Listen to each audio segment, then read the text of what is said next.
Good morning, students. Today we shall be studying The Portrait of a Lady from Hornbill, written by Khushwant Singh.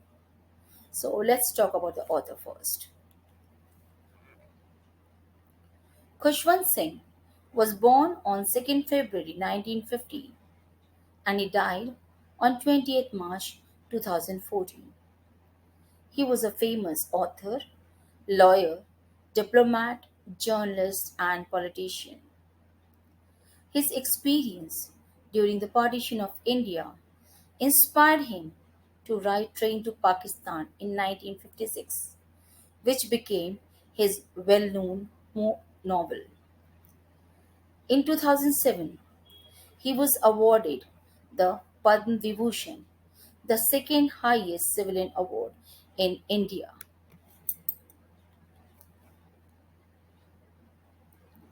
Now, important points of the chapter. This chapter is an autobiographical chapter.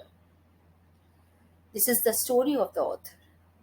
In this chapter, the author describes his relationship with his grandmother over the years. He pens down her daily activities and how she evolved as a character as time passed by. So, this chapter is written in first person. This story touches upon the hemisphere of Indian culture.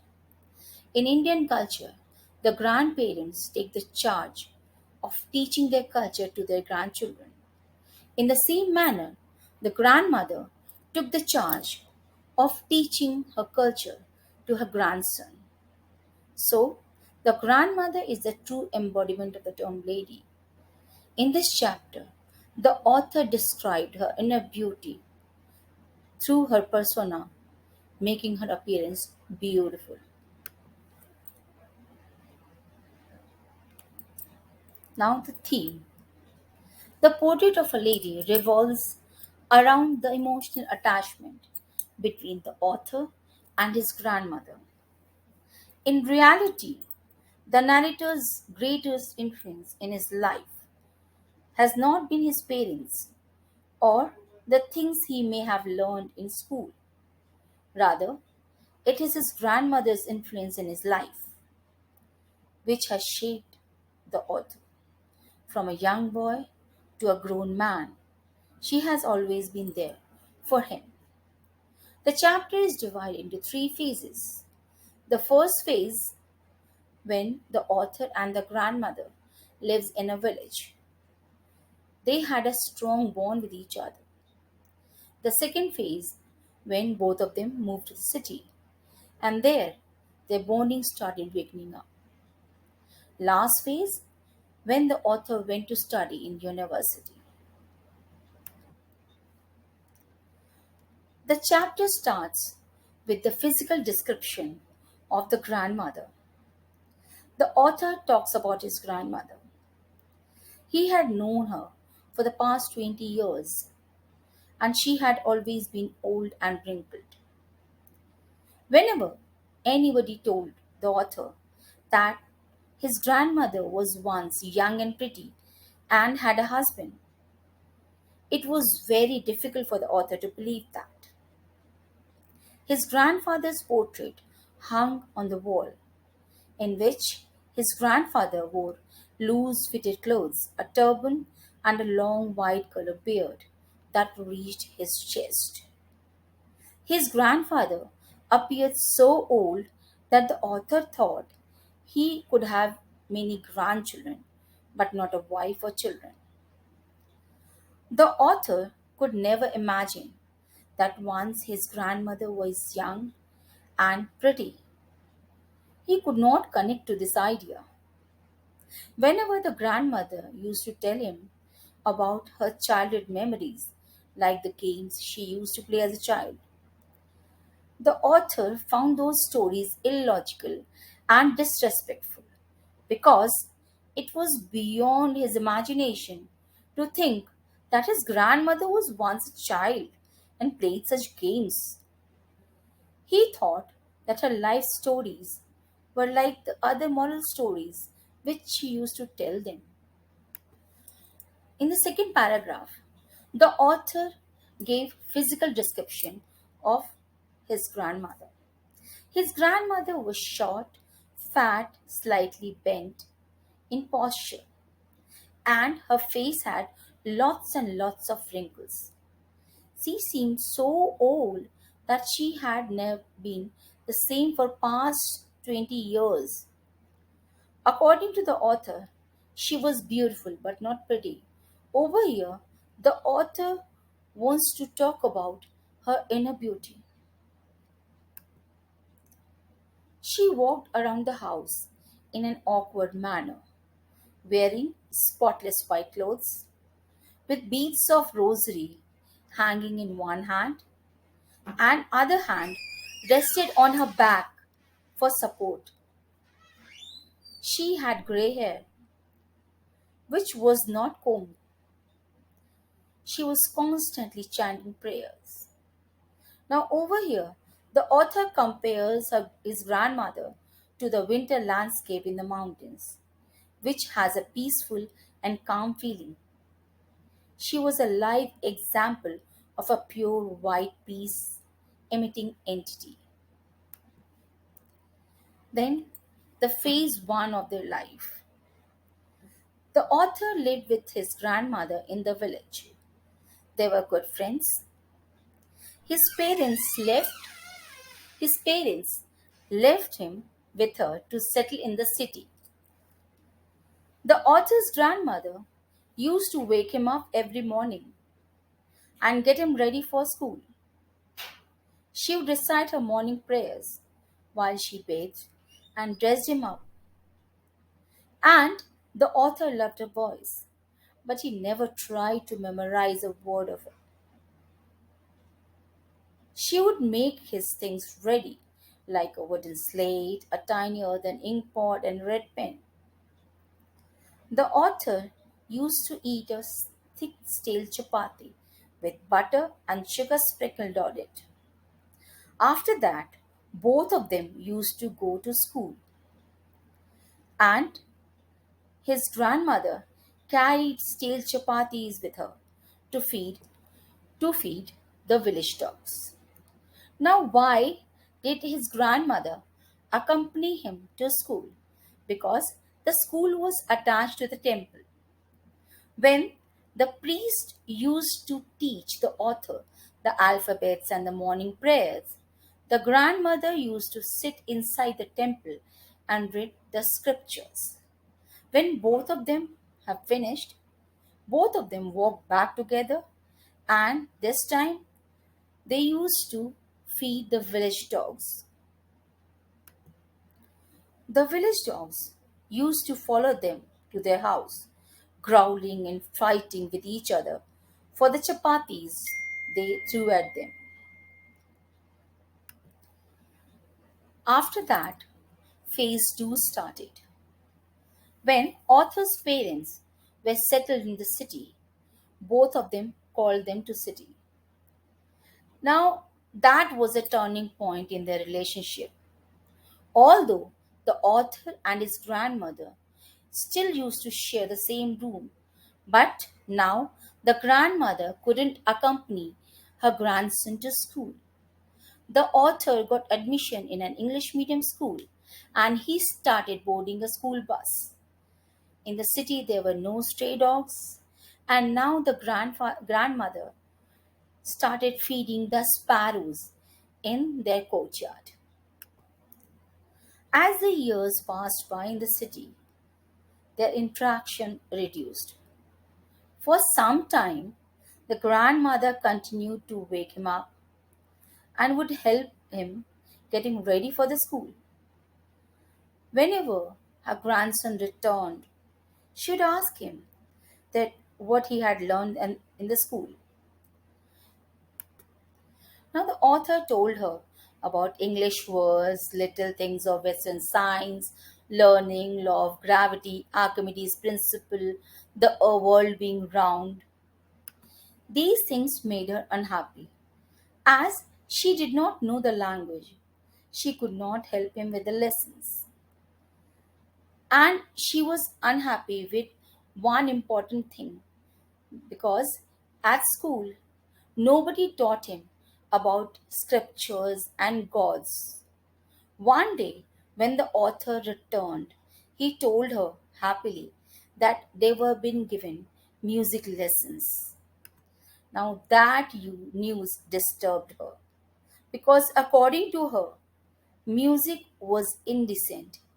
It was an art for beggars and prostitutes and not for the gentlefolks. She did not like that her grandson was taught music lessons. So after that, she stopped talking to him. Then phase 3 started. Phase 3, as the author went to university. And now he was grown up, so that's why he had a room of his own. Earlier, he used to share a room with his grandmother. Now, the common link of his friendship was snapped. His grandmother accepted her seclusion with resignation. His grandmother accepted that her grandson has grown up and she will have to live alone. She accepted that. Now, she rarely left her spinning wheel to talk to anyone. From sunrise to sunset, she had only three things to do. Number one, spinning wheel. Number two, reciting prayer and telling the beads of a rosary. And number three, that was feeding the sparrows. In the afternoon, she used to sit and feed the sparrows.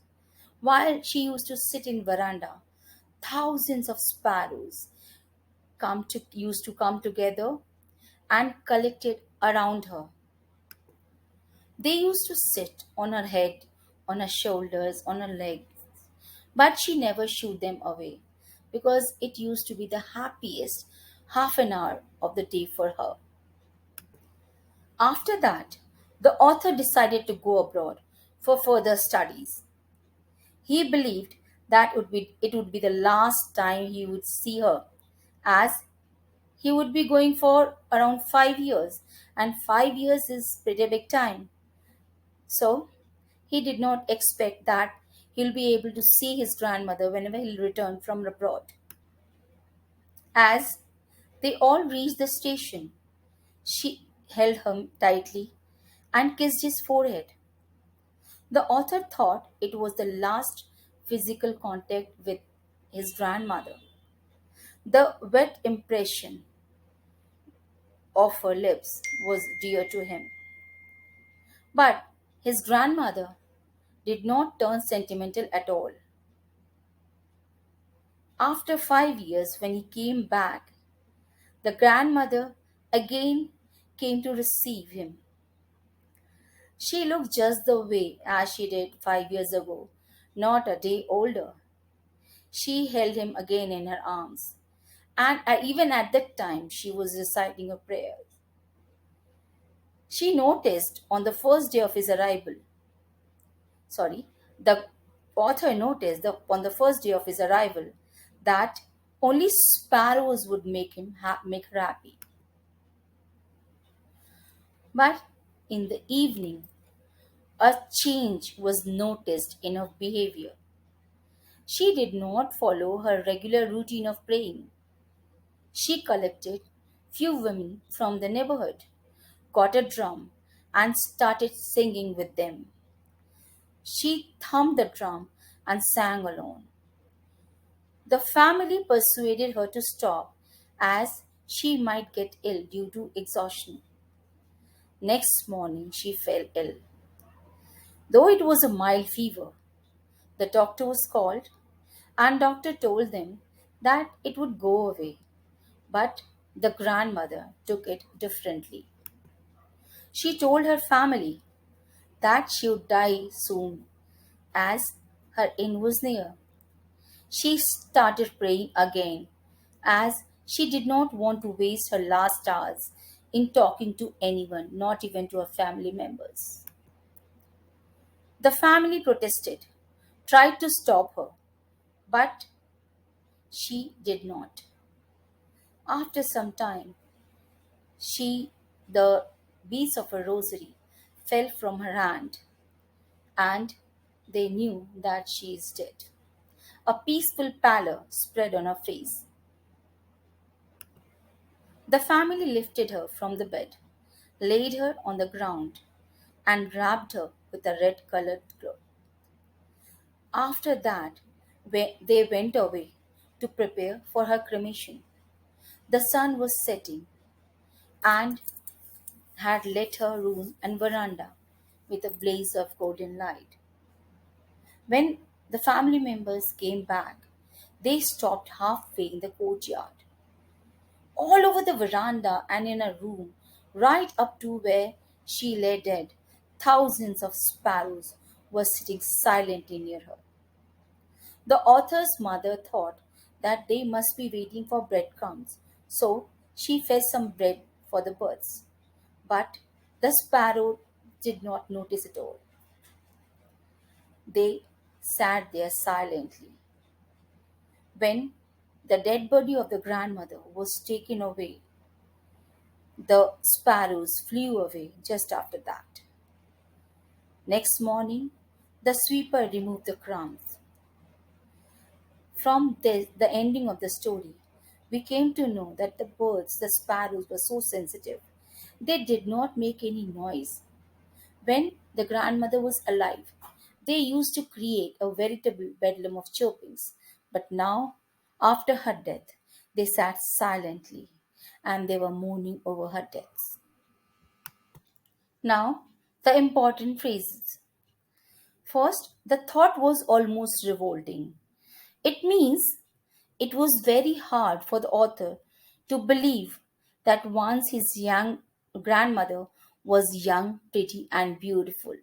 Next is an expense of pure white serenity. It refers to the calm, peaceful, and serene character of author's grandmother. Now, next is accepted her seclusion with resignation. It means the author's grandmother took her loneliness without any complaints. She started spending her days by engaging herself in reciting prayers, feeding the sparrows, and spinning wheel. Next is a veritable bedlam of chirpings. Now, it refers to the noise, confusion, and chaos caused by the chirping of the sparrows. Those used to scatter and perch around author's grandmother. Next is frivolous rebukes. Now, this expression means that the author's grandmother criticized or checked on the sparrows. So, children, we are done with the explanation of the chapter. I hope you understood the explanation well. Thank you.